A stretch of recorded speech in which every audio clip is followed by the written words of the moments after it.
Assalamu alaikum warahmatullahi wabarakatuh. Mpenzi mtazamaji, natumai umzima buheri wa afya.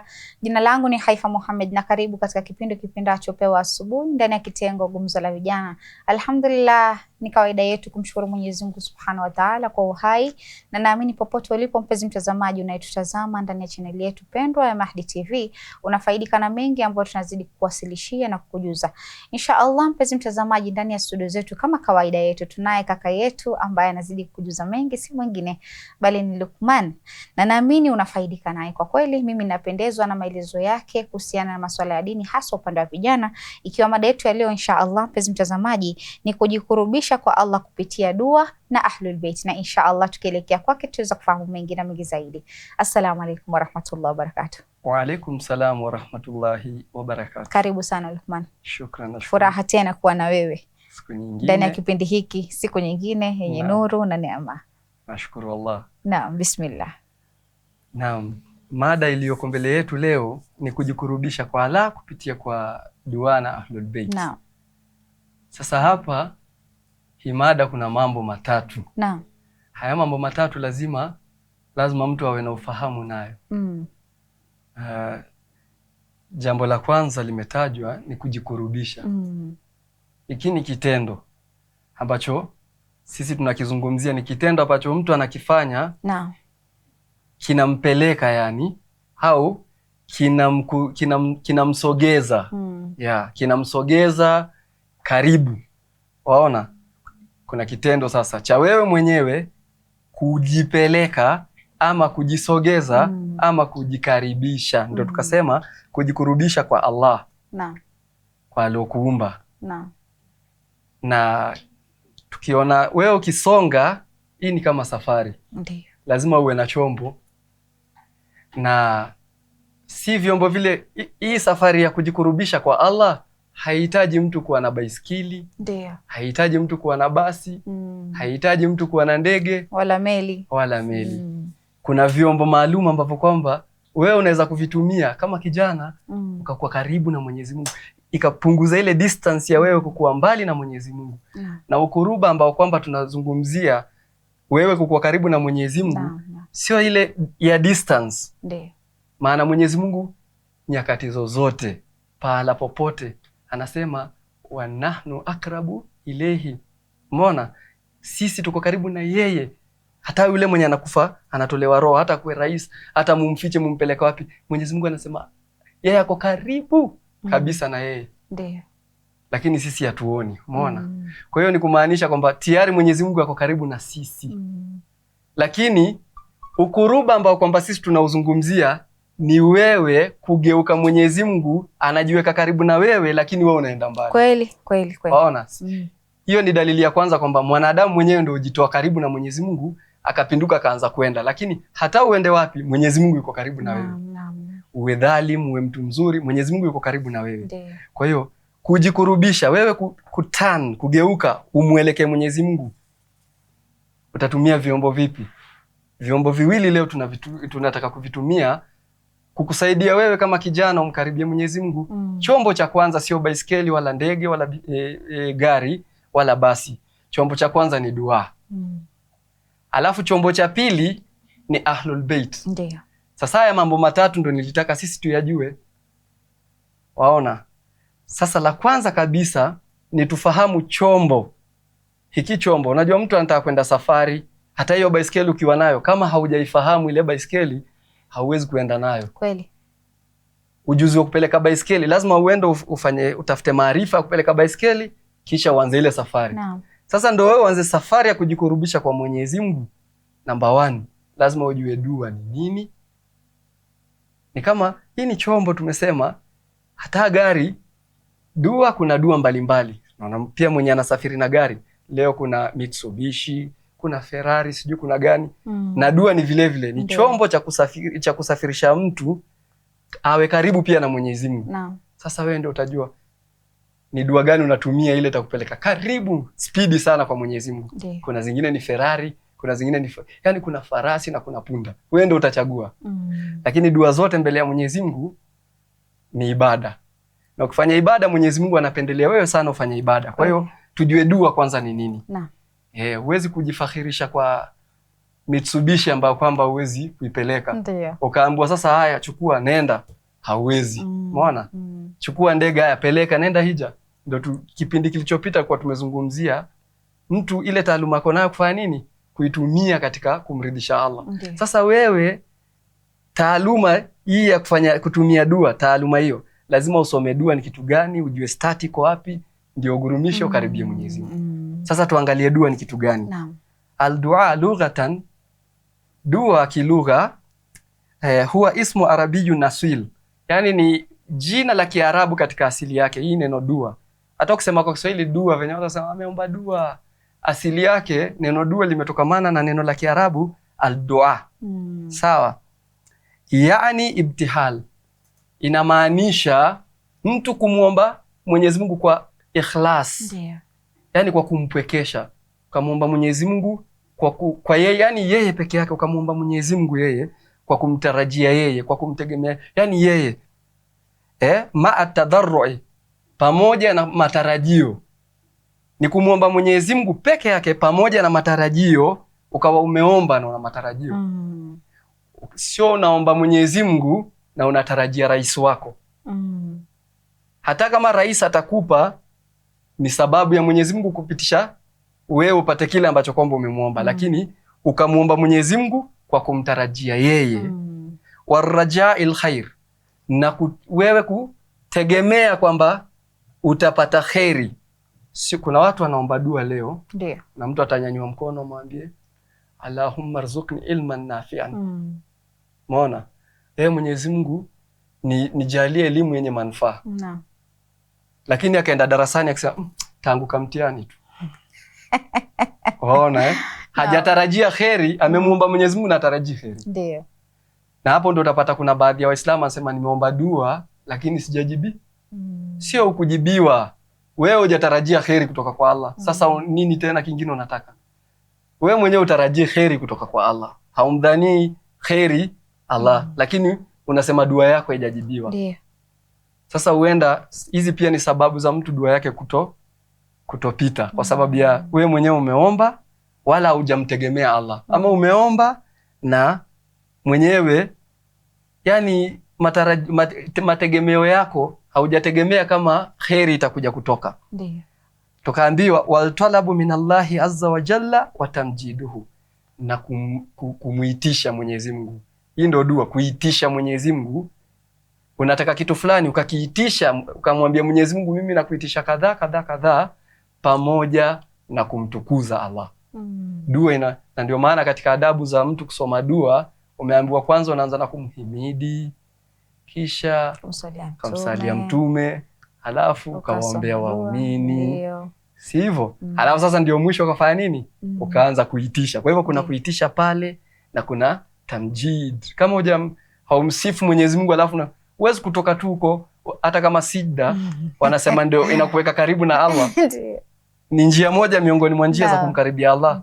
Ukasujudu tu halafu kamwambia wewe bana, wewe leta lunch bana, acha hiyo. Kwa vijana ile lugha yetu ya vijana acha. Kuna mtu juzi nimekuwa natembea, mvua ikakuwa imeanza kunyesha. Jamaa anakimbia, hana mwavuli, na mimi pia nakimbia, tunatafuta pa tutajificha. Lakini akawa ni kijana lakini anakimbia. We Allah, wacha hizo. Kasa Allah. Yaani leo tumefika kiwango hicho kama unataka Mwenyezi Mungu azime ile mvua itulie. Wallahi inatakiwa umhimidi, mwambie wewe ndio mwenye kuleta mvua. Wewe ndio wewe ndio uliteremsha mvua, watu wakaghariki siku za Nuhu. Wewe ndio mwenye uwezo, hakuna mwingine. Tunakuomba kwa uwezo huo ulioteremshia nao mvua siku ya Nuhu, yani unamsifu, una katika hali hiyo bado unamuomba, unamwambia sasa tusimamishie mvua ulivyomsimamishia Nuhu. Kwa nini Allah asikusimamishie mvua nyumbani? Ndio hivyo, Allah ataangalia, atakupa. Tusema simamisha mvua cha kijana afike nyumbani alafu siku inyeshe. Waona?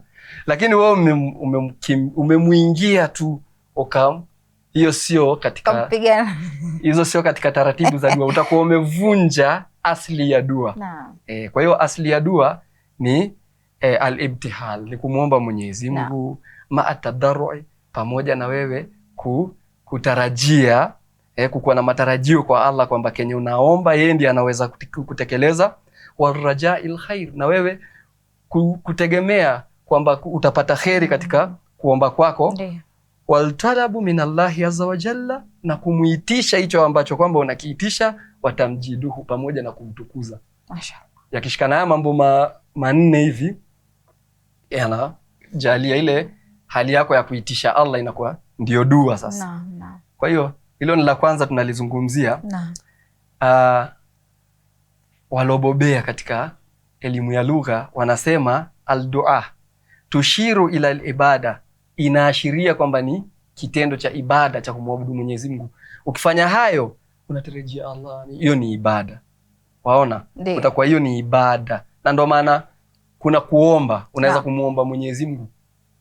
Kumuomba ndio hiyo talabi. Sawa? Lakini ad-dua unaweza kuomba babako. Talabun nukud min abi, nimeomba babangu pesa, umemuitisha babako pesa. Unaona? Lakini hauwezi kumuomba babako dua. Dua haiwezi kwenda kwa babako. Kweli. Ndio maana dua ni hasatan lillahi azza wa jalla. Ni kwa Mwenyezi Mungu. Inakuwa ni Allah ndio umemuomba. Na kuna mbinu mingi za kuomba. Kuna tawasul. Maona? Ni ile wewe ukamuomba Mwenyezi Mungu kupitia kwa heshima ya mitume wake, kupitia kwa haki ya Qur'ani, ile ni inaitwa tawasul. Ni kumuomba Allah. Wengine wanaichukua kimakosa, wanafasiri kama unaomba Qur'ani ikupe. Kweli. Hapana. Pale ikupi kama unaomba Qur'ani. Wengine wanachukua makosa, ukifanya tawasul, wasema wewe unaomba fulani akupe, na si yule fulani unamuomba. Unamuomba Allah kupitia kwa heshima alompa huyu, ama utukufu alomtukuza huyu akupe. Waona? Ni kama pile venye mtu anaweza kwenda kwa sijda kupitia kwa utukufu wa sijda akaomba akapewa kitu kupitia kwa ile kwa ile sijda yake, ni sababu ya Mwenyezi Mungu kumjibu. Sawa? Na hivyo ndio inapatikana katika dua. Kwa hiyo dua yakipatikana hayo mambo manne, hiyo ndio dua. Na Mwenyezi Mungu azza wa jalla katika kitabu chake kuna aya nyingi zimekuja, nas mbalimbali amezungumzia dua. Ile maarufu sana watu wapenda kuisoma ni katika suratul Mu'min aya 60. Allah anasema waqala rabbukum ud'uni astajib lakum. Anasema Mwenyezi Mungu, fanyeni dua ya kuniomba mimi, tisheni kunitaka mimi, nitakujibuni. Nadhani kitu ambacho labda huwa kinatufanya tuone uzito wa dua, haswa sisi vijana, ni kule kukata tamaa, alafu kuitaka ile kitu haraka. Kwa nini Mungu mimi? Kwa nini Mungu vile? Asa unakuta kijana anakata tamaa, anasema hii dua nimeiomba kama miaka yote, miaka 10, lakini Mungu bado hajanitimizia dua yangu.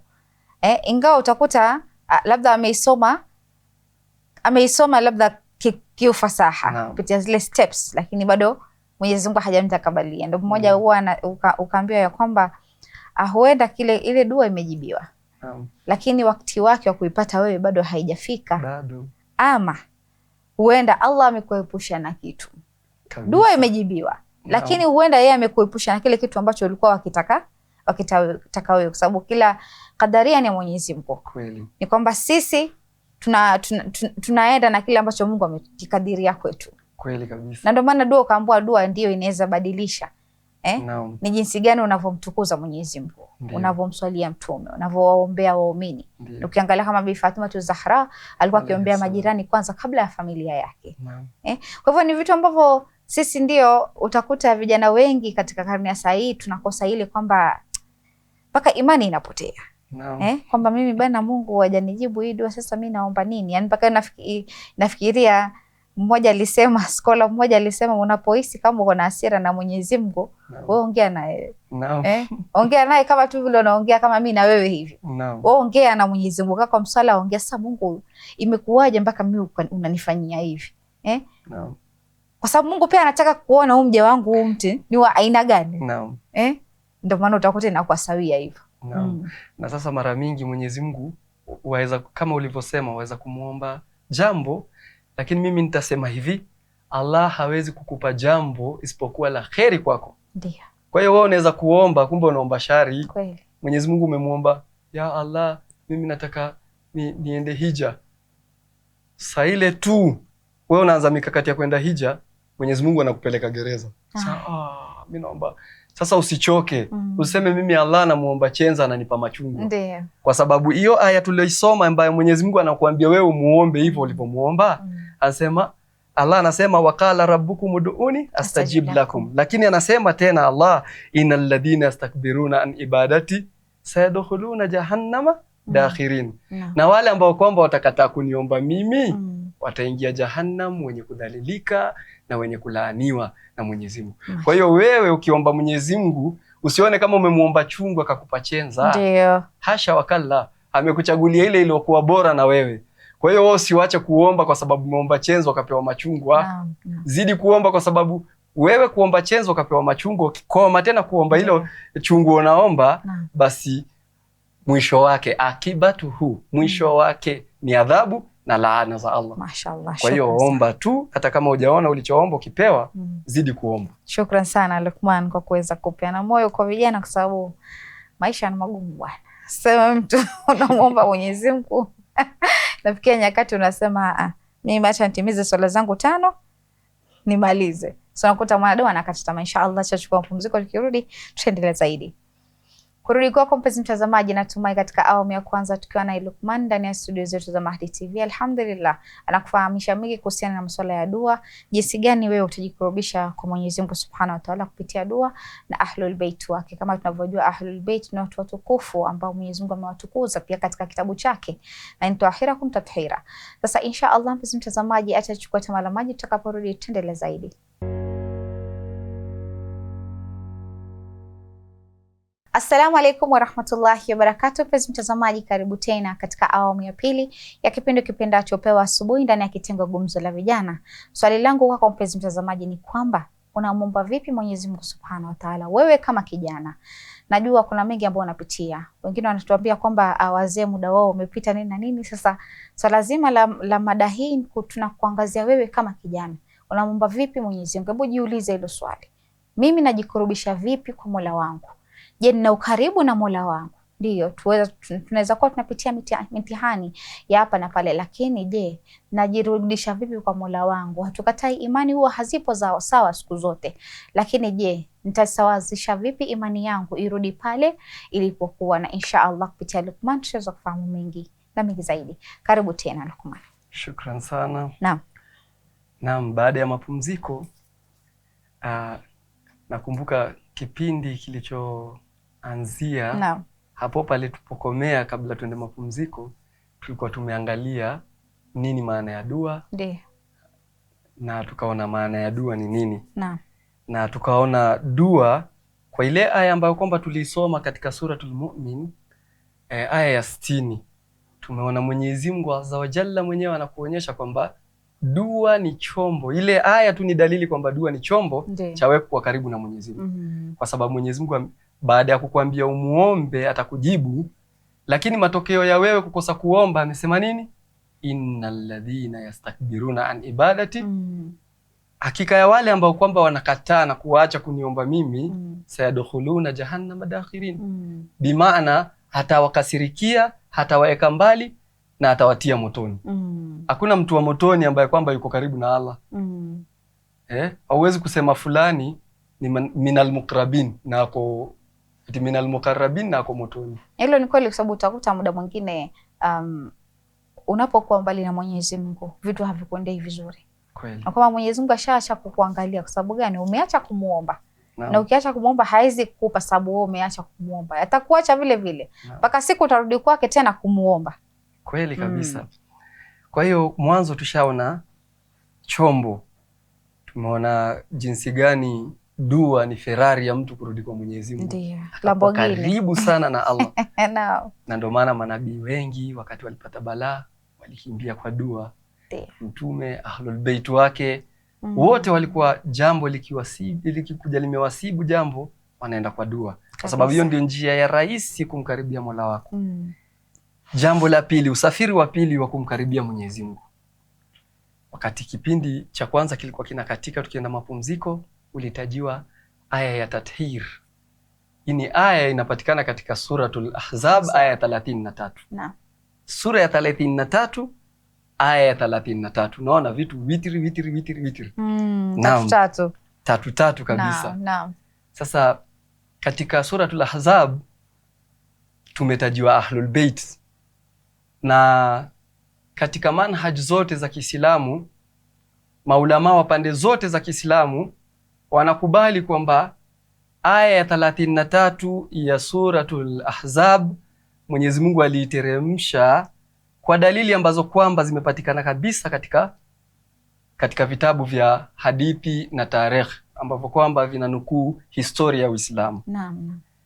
Tunapata kwamba kuna kipindi ambacho kwamba mtume wa Mwenyezi Mungu Azza wa Jalla Rasulullah sallallahu alaihi wa alihi wasallam alikuwa yeye amekaa mahali na Fatima alayha salam akakuwa amekuja na chombo, amekuja na kilikuwa na chakula. Ilikuwa chungu, imesemekana ni chungu, kilikuwa kimbeba ndani.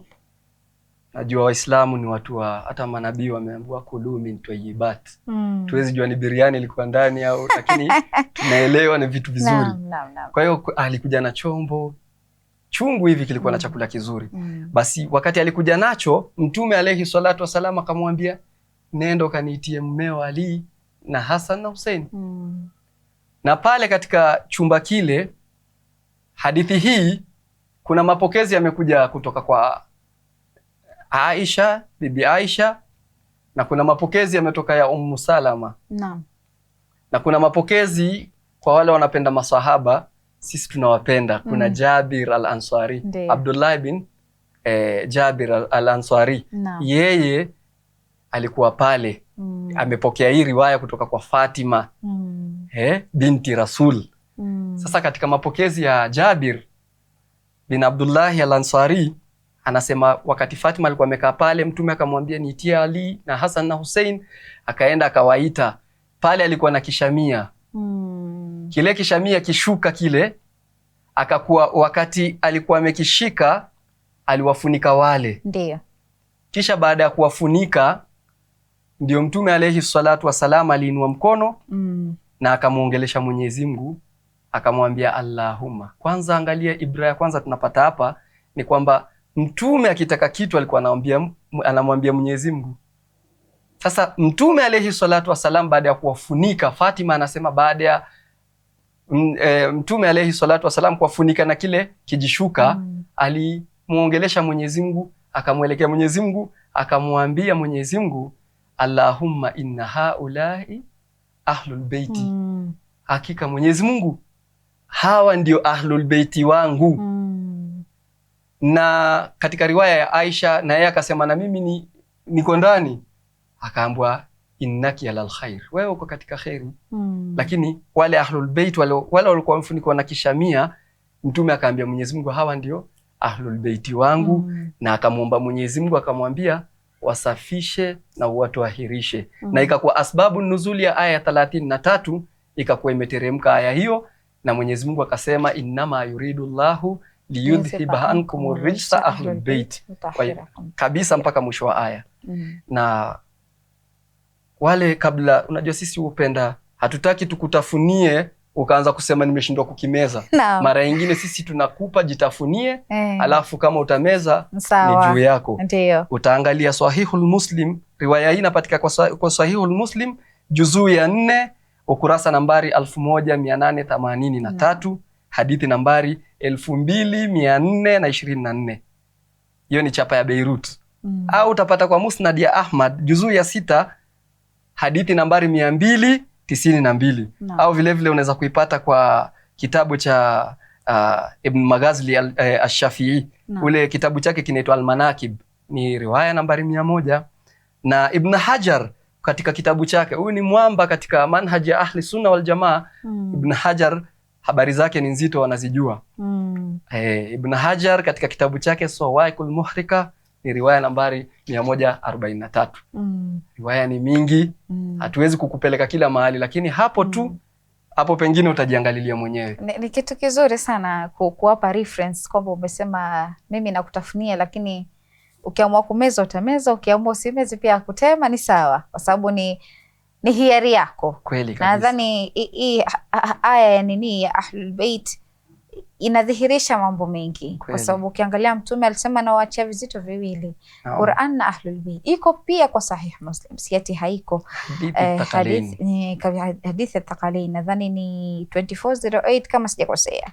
Nadhani nitakuwa ninapata, kama sijapatia itabidi mtu akaangalie mitandao. Siku hizi ni vast, internet iko sawa, unaangalia unajitafutia. Na nadhani alipoulizwa, mmoja aliuliza kwamba Mtume Ahlul Bayt, je, inahusiana pia na wake za Mtume? Akaambiwa Ahlul Bayt inaanzia kizazi cha Ali, kizazi cha Aqil, kizazi cha Abbas. Ibn Abbas. Sasa hao ndo Ahlul Bayt. Sasa kuna vitu ambavyo ukiangalia vilikuwa na maana yake. Na pia Allah ndo huyo akashusha pia nini aya kuwajuza Ahlul Bayt ni kina nani.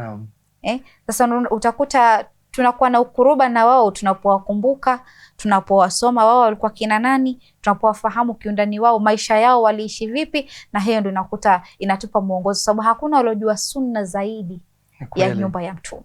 Kwa hiyo Ahlul Bayt tumeshaona ni Mtume alayhi salatu wassalam, na wale ambao kwamba walijifunika kishamia na kizazi chao kitwaharifu, ambacho Mwenyezi Mungu akateremsha aya wakati huo kwa ushahidi wa Jabir al-Ansari, sahaba, na Fatima binti Rasul, mtoto wa Mtume.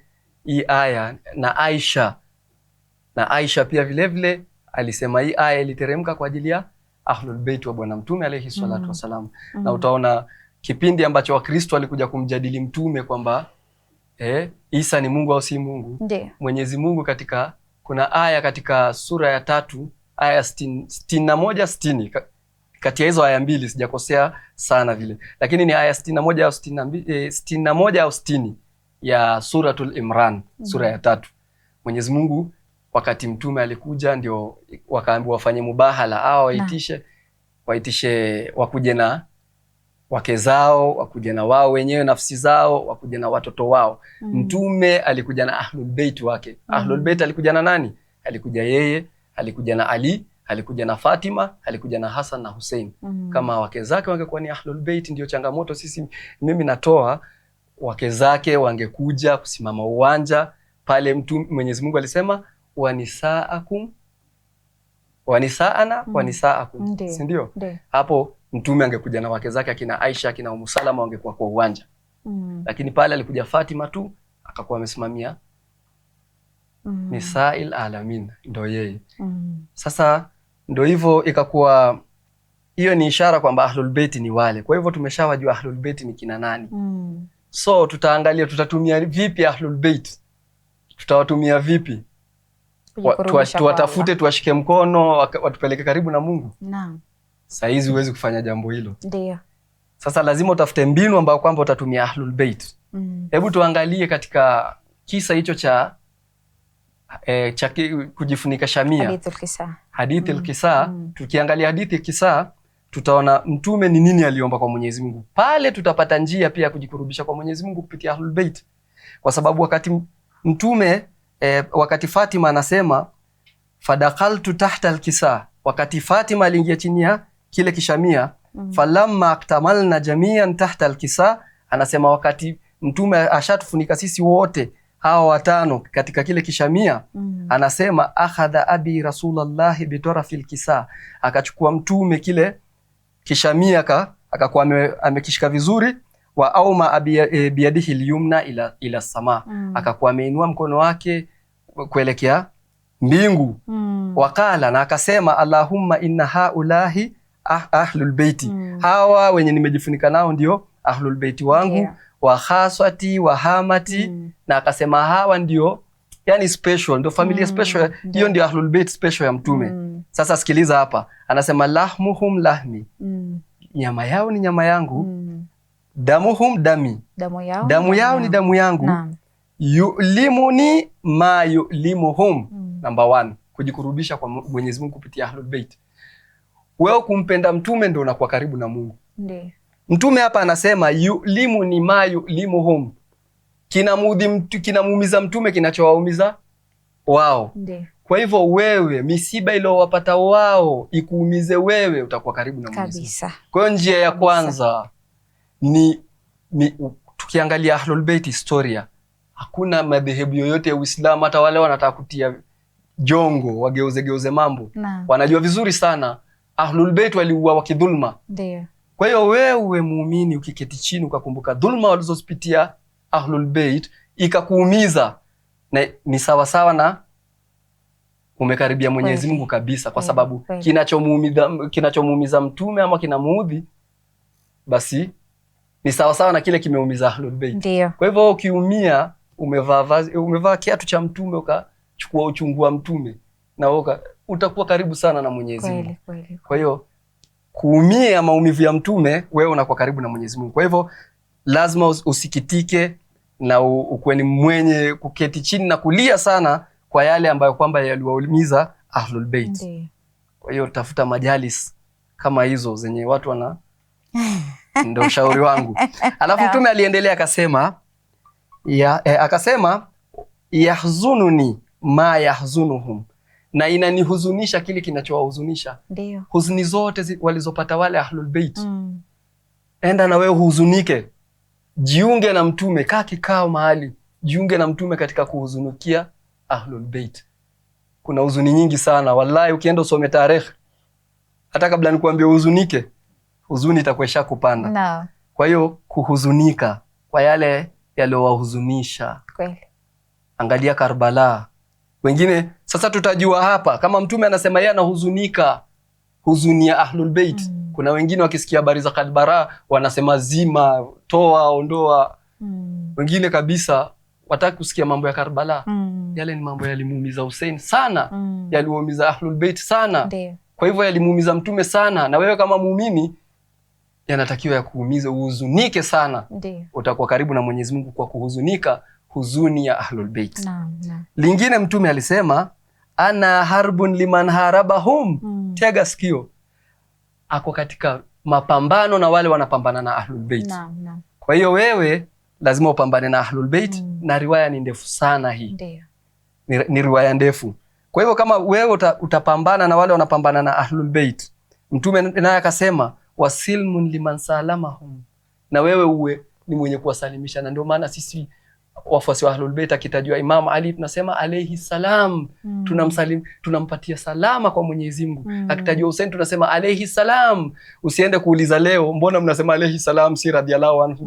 Ni kwa sababu tunawasalimisha kwa Mwenyezi Mungu. Ndiyo. Kwa kauli ya mtume alayhi salatu wasalam. Na yani riwaya imeendelea ni ndefu sana. Naam. Kwa hiyo haya ni mambo ambayo kwamba yatakukaribisha wewe kwa Mwenyezi Mungu kupitia Ahlul Bait. Ukiona majalis ambazo kwamba watu wanaenda kuhuzunika huzuni za Ahlul Bait, usikuwe ni mwenye kuleta fujo na chuki. Usikuwe ni mwenye kuchukia, huzunika na wewe. Ndio maana wanakuambia wanapofurahi furahia na wao. Naam. Na ndio maana mazazi yao tunahuisha. Na kuhuisha mazazi yao ni kule kwenda kuwafahamu. Kuyasoma matendo yao. Walikuwa kina nani? Unataka kujua labda Imam Baqir alikuwa nani? Ukienda majalis yake unamjua huyu alikuwa 1 2 3. Unajituma, sasa mitandao ni mingi, sasa vitabu viko online mashallah. Unasema mimi leo nataka kusoma kuhusiana na Imam Jafar as-Sadiq. Unafika mahali pazuri. Huyu alikuwa ni mwingi wa ilmu, mwana sayansi mkubwa. Ukiangalia ni vitu ambavyo sisi kama vijana tukiviembrace, basi jamii yetu ya kesho naamini itakuwa salama. Na kabisa mtume pia katika hapo kuzungumza katika ile dua kabla aya ya tathiri hajateremka, akasema wa aduun liman adahum. Na ndio maana utapata wafuasi wa Ahlul Bait wakipata wewe unaunga mkono alo, ndio sasa kabisa wanalani mtu yote aliwapiga vita Ahlul Bait.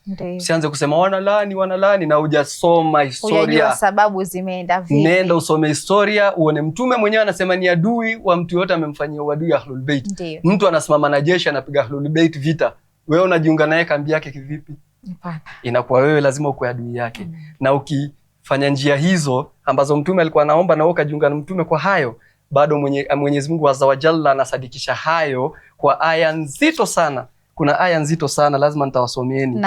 Mwenyezi Mungu anasema, Mwenyezi Mungu Azza wa Jalla anasema dhalika alladhi yubashiru Allahu ibadihi alladhina amanu wa amilu salihat, kwamba Mwenyezi Mungu anasema kuna mambo anawabashiria, anawapatia bishara kwamba ni mambo mazuri kwenu muyafanye haya. Wale ambao kwamba wamemwamini Allah, waumini wa kweli, na wakatenda vitendo vyema, vitendo vyako ndo vichukuliwe na Mwenyezi Mungu usirudishiwe. Anasema kumwambia Mtume, kul, waambie hawa wenye wamefanya vitendo vyema, la as'alukum alayhi ajra ila almawadata fil qurba. Anaambia Mtume waambie hataki chochote, malipo ya Mwenyezi Mungu. Wewe kusali kwako sio malipo kwa Allah, hataki chochote, wala Mtume hataki chochote kutoka kwako isipokuwa mahaba na ni mawadda. Mawadda hapa neno limetumika ni wood. Wood ni ziyadatan mahaba. Ndiyo. Ni mahaba na ya ziada, mtu anakupa sosa ya mahaba. Kwa nani? Kwa ahlul bait wa bwana Mtume alayhi salatu wasalam. Shukran sana. Hakika ni faraja sana kwa maelezo yako. Alhamdulillah. Sina la kuongeza, sina la ziada la kuongeza kwa sababu umesema mengi kuhusiana na hadithul kisa. Na mmoja alisema unapotaka kufahamu malezi ya mtoto wako unamlea vipi, basi angalia malezi ya Mtume kwa familia yake. Soma hadithul kisa. Ile hadithul kisa utaichukulia kama dua, lakini ndani ina ujumbe mzito sana ndani yake.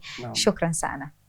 Kurudi kwako mpenzi mtazamaji, natumai katika awamu ya pili tukiwa na Luqman ndani ya studio zetu za Mahdi TV. Alhamdulillah, nimefurahi mno kuwa na yeye kwa sababu maelezo yake ni mazuri. Wewe kama kijana, kuna vitu utasoma. Ukiangalia ni kijana mdogo tu, si ati ni mzee, hatutamweka katika hiyo kategori kwa sasa kabla afikie hiyo awamu. Lakini kwa sasa tutasema ni kijana. Kwa sababu gani? Wewe kama yeye amekuja kukufundisha kuhusiana na dini, ni muhimu sana uweze kuyafahamu, uweze kuyashika, na naamini Allah atakupa taufik ya kuweza kufahamu kwamba Ahlul Bait walikuwa kina nani, kwa sababu hii haiwapati watu wote. Ni hidayah kwa wachache wanaofahamu Ahlul Bait ni kina nani. Na insha Allah mpenzi mtazamaji, kufikia hapo sina mengi ya kusema isipokuwa ni kukwambia fi amanillah.